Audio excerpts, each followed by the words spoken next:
Reality यही है, यही सच्चाई है, समझना होगा आपको। इसलिए मैं तभी तो मैं इस लाइन में था, रिसर्च लाइन में। मैंने इस लाइन को छोड़कर टीचिंग लाइन में क्यों आया? यही फ्रस्ट्रेशन, काम कोई कर रहा है, नाम किसी और का हो रहा है। ठीक है, दिन रात मेहनत लैब में हमने खपाई, कोई प्रोडक्ट डिजाइन किया, कोई ड्रग डिजाइन की, क्रेडिट कोई और ले गया, जो पावरफुल था। यही सब चीजें थी जिसकी वजह से फ्रस्ट्रेशन, और फ्रस्ट्रेशन से बचने के लिए लाइन चेंज की, टीचिंग लाइन में आए, बच्चों के बीच में आए, बच्चे मन के सच्चे जो भगवान का रूप है। ठीक है, उनसे इंटरेक्ट हुआ तब तक आत्मा शांत हुई।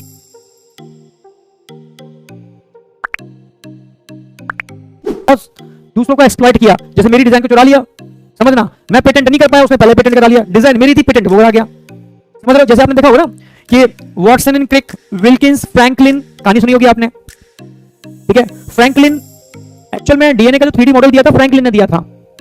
वॉटसन एंड क्रिक, विल्किंस की लैब में ही वॉटसन, क्रिक, फ्रैंकलिन काम करते थे। फ्रैंकलिन बहुत गरीब, मतलब बहुत रिच नहीं थी, वॉटसन एंड क्रिक बहुत रिच थे, बहुत रिच थे। सुनी होगी कहानी वाली तो। ठीक है, फिर हुआ क्या पता है ना कि फ्रैंकलिन का एक्सप्लॉइटेशन हुआ, क्योंकि उसके कंसेप्ट को 3D मॉडल को कहीं ना कहीं कॉपी किया था वॉटसन एंड क्रिक ने फ्रैंकलिन के, पर विल्किंस की लैब थी, और विल्किंस की लैब को फंडिंग भी वॉटसन और क्रिक के फादर या उसकी तरफ से मिलती थी। भाई बिना फंडिंग के लैब क्या चलेगी कैसे? तो जब फ्रैंकलिन ने कहा कि यार ये जो कॉपी हुई है भाई, मेरे चीज को वो कैसे कॉपी कर सकते हैं, तो उन्होंने कहा चलो ठीक है, तुम तीनों ही मेरे स्टूडेंट हो, मैं तुम तीनों के नाम देता हूं नोबेल प्राइज के लिए, बहुत बड़ी हमारी खोज है। वो चुप हो गई, गुरुजी बोल रहे हैं तो ठीक है, सर बोल रहे हैं मान लेते हैं। ठीक है, इतना भी बराबर की, अगर बराबर का चीजों तीनों को बराबर की अगर चीजें मिलती तो कोई दिक्कत नहीं था। पर हुआ क्या, पार्शलिटी फिर हुई। उस समय की सबसे बेहतरीन मैगजीन थी नेचर। नेचर के फ्रंट पेज पर वॉटसन और क्रिक का फोटो छपा था। उस फ्रैंकलिन को उसके बिल्कुल लास्ट पेज पे जरा सा आर्टिकल दिया, हाँ इसने भी पार्टिसिपेट किया, क्योंकि जेन्युइन कौन था? फ्रैंकलिन थी, ये तो चोर थे। समझ रहे हो ना? यही हुआ। बाद में जब नोबेल प्राइज मिला तो कहीं ना कहीं फ्रैंकलिन बहुत फ्रस्ट्रेटेड थी, कोई चीज मैंने इन्वेंशन की, मौजे मार रहे हैं। दुनिया में यही हुआ है, 99% यही हुआ है। अगर डिस्कवरी पे आपने एक एपिसोड देखा हो, जितने भी इन्वेंशन हुए हैं उसमें मैक्सिमम केस के अंदर फ्रॉड हुआ है। जितने भी इन्वेंटर थे उनको मार दिया गया, रास्ते से हटा दिया गया, और उसके पीछे वाले ने उस इन्वेंशन को यूज किया। दुनिया तो वही जानती है भाई, जो दिख रहा है वही बिक रहा है, पीछे जो एक्चुअल में जिसने काम किया वो तो पता ही नहीं है, उसको रास्ते से हटा दिया गया, मार दिया गया। तो पहले के टाइम पर यही था, और ये सच्चाई है। ढेर सारे एग्जांपल तो आप ही जानते हो भाई। यस सर, पता है आपको भी, बिल्कुल सही। ठीक है, टेस्ला वाला केस पता होगा आप लोगों को, बच्चों को बहुत सारी चीजें पता है। ठीक है, तो ऐसा ही हुआ है, रियलिटी यही है, यही सच्चाई है, समझना होगा आपको। इसलिए मैं तभी तो मैं इस लाइन में था, रिसर्च वाली लाइन में। मैंने इस लाइन को छोड़कर टीचिंग लाइन में क्यों आया? यही फ्रस्ट्रेशन, काम कोई कर रहा है, नाम किसी और का हो रहा है।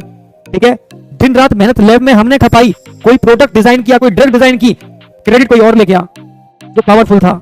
यही सब चीजें थी जिसकी वजह से फ्रस्ट्रेशन, और फ्रस्ट्रेशन से बचने के लिए लाइन चेंज की, टीचिंग लाइन में आए, बच्चों के बीच में आए, बच्चे मन के सच्चे जो भगवान का रूप है। ठीक है, उनसे इंटरेक्ट हुआ तब तक आत्मा शांत हुई यार, तब सोचा अब यही काम करेंगे, रिसर्च में नहीं जाएंगे। ठीक है, इसलिए मना भी करता हूं, रिसर्च में मत जाओ। डॉक्टर सबसे अच्छी लाइन है यार, मेडिकल फील्ड में रहो, सबसे बेहतरीन, भगवान के समतुल्य पूजा करते हैं लोग। ठीक है, पर ऐसा भी नहीं है कि यही फील्ड बचा हुआ है, दुनिया में एक से एक बेहतरीन फील्ड बचे हुए हैं। हर इंसान के अंदर कुछ ना कुछ एक खास चीज छुपी हुई है, अगर आप उसको पहचान लो और उस पर काम करना चालू कर दो तो टॉप पर पहुंच जाओगे। तो ये ढूंढना पड़ेगा कि आप किस चीज के अंदर बेहतर महारत रखते हो, किस चीज की आपके अंदर क्वालिटी है, तो आप कुछ भी कर सकते हो और उस फील्ड में चले गए।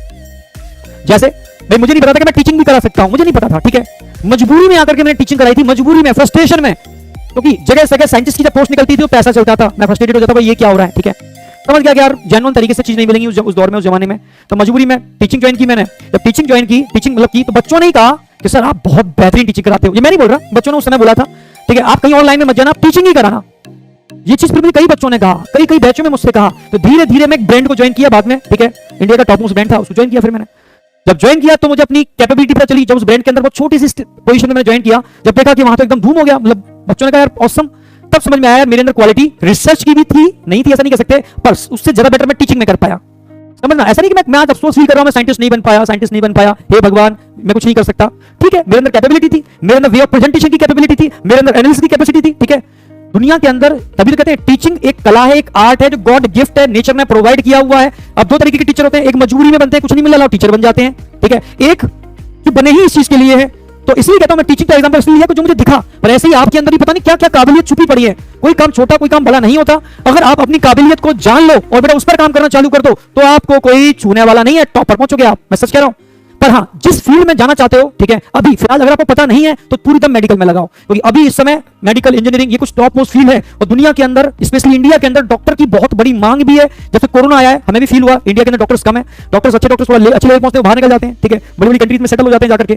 तो एक्चुअली में इंडिया में कमी है और बहुत अच्छा फील्ड है, इसलिए मैं कहता हूं इस फील्ड में रहो। पर अगर आप इस फील्ड में अच्छा नहीं कर पा रहे तो आप अपने अंदर चीजों को समझो और उस फील्ड में जाकर के एंटर करो, सुपर लेवल पहुंचोगे आप, सुपर। दुनिया में कोई छोटा और बड़ा काम नहीं होता। ठीक है, आप समझ लो, उसका नाम तो मुझे फिर दिमाग से निकल जाता है, हबीब कौन सा हेयर कटिंग करने वाला वो है ना। ठीक है, हबीब करके एक हेयर कटिंग करता है। अब कहने को लगेगा यार हेयर कटिंग वाला इंसान है यार, ये क्या है हेयर कटिंग तो नाउ का काम बोलते हैं हमारे गांव में। ठीक है, तो ये कोई काम है कोई? ठीक है, पर सोचो अगर एक्सपर्टी है एक्सपर्ट ही है तो उसका नाम है दुनिया के अंदर, इंडिया के अंदर, समझ रहे ना? नाम क्या था उसका? अरे कहां से क्या? हाँ जावेद, जावेद बिल्कुल सही, हबीब जावेद बिल्कुल सही, जावेद। अब सोचो वो जावेद क्योंकि उसने अपना पैशन नहीं छोड़ा। छोटा स्टार्टिंग में उसने भी टेंशन ली होंगी, मुझे पता है। स्टार्टिंग में लोगों में क्या नहीं बन गया ना, पैशन था उसका, पैशन था, पैशन पर लग गया। और कैसे पहचानो पैशन क्या होता है, आपका पैशन किस फील्ड में? मैं तरीका बताता हूं। कोई भी काम करो, ऐसा काम जो आप 12 घंटे तक लगातार कर रहे हो और आपको मजा आ रहा है, थकान नहीं हो रही इसको करने में, ये आपका पैशन है। उस फील्ड में बढ़ जाओ, आपको कोई छूने वाला नहीं है। पैशन क्या है आपका, ठीक है? अगर किसी काम को करने में बोरियत हो रही है, यार नहीं हो पा रहा यार, नहीं हो सकता, मन नहीं कर रहा यार, ठीक है, वो पैशन नहीं है आपका, आप मजबूरी में कर रहे हो, समझ रहे हो? पर अभी डिसीजन आप अभी से स्टेट में नहीं ले सकते, अभी आप पढ़ रहे हो, ठीक है? पढ़ाई के बाद उस चीज को आइडेंटिफाई कर पाओगे जब आप प्रैक्टिकल लाइफ में आओगे कि वाकई में आपका पैशन क्या है। कई बच्चे समझ नहीं पाते मेरा पैशन क्या है, मेरा पैशन क्या होगा।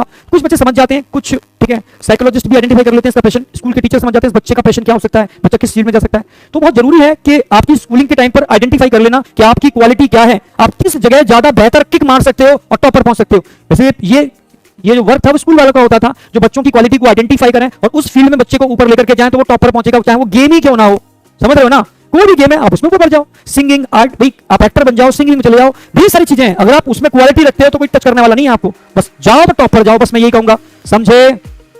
समझे? यूपीएससी, डॉक्टर, एमबीए जो भी है, मतलब मैं ऐसा नहीं बोल रहा, जो आपकी क्वालिटी है। पर अभी मेरे बैच में जो बच्चे होंगे वो बायो के बच्चे होंगे, बायो में इस समय टॉप पर एक ही फील्ड है, डॉक्टरी, एमबीबीएस। अभी इस फील्ड में अगर इस फील्ड में मजबूरी में आए हो तो आइडेंटिफाई करो आपकी क्वालिटी क्या है और आइडेंटिफाई करके काम करना चालू कर दो, चाहे वो कोई कुछ भी चीज क्यों ना हो।